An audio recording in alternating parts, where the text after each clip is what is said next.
Assalamualaikum, salam sejahtera, selamat dan salam bahagia. Saya bukanlah pegawai bank ataupun pegawai insurans, tapi saya nikmat nikmut, iaitu pengacara dalam rancangan Dedah. Kali ini isu Dedah berkenaan dengan mak rempit. Siapakah harus bersalahkan dengan mak rempit? Ibu bapa, pokok pisang ataupun jambatan yang ala-ala separuh siap ni? Mari kita bertanya pendapat orang ramai tentang mak rempit. Pakcik, betul lah pakcik lalu. Pakcik dari mana pakcik? Kedai.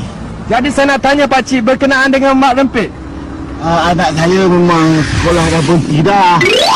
Anak pakcik mak rempit? Taklah, anak saya baik. Anak pakcik ada potong blok tak motor? Ada, itu dia potong seluar nak buat sekolah masa sekolah vocational dulu. Anak pakcik kalau potong kereta tu berapa ratus dia lari? Anak saya tak jenis tu, anak saya baik. Baik, macam bapak dia juga. Anak pakcik suka race jalan mana? Tak, anak saya tak lumba. Pakcik, nampaknya sekarang saya terdengar orang aksiden. Tadi apa kata kita pergi interview dia? Terima kasih pakcik. Bang! Abang! Tak ada orang. Nampaknya tak ada orang.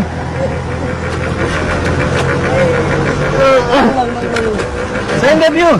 Abang aksiden ke? Bukan. Abang! Abang aksiden ke? Abang luka ni aksiden ke? Tengah bersantai ke ni? Mana saya tahu, saya tanya je. Sakit lah. Tak mana gila dia tahu van dekat sini ni. Biasa aku lari tak ada apa kat sini. Maknanya sebelum ni line clear lah.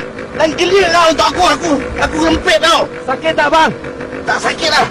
Biasa je tak ada apa daripada aku. Jadi apa pesanan abang kepada mak rempit lain? Pesanan aku pada mak rempit lain. Kalau boleh kait besar sikit kepada tak lah. Udah anggo. Lempur sekali. Keluar aja. Pakcik. Maafkan abah. Kau jangan nak kuasa dengan aku.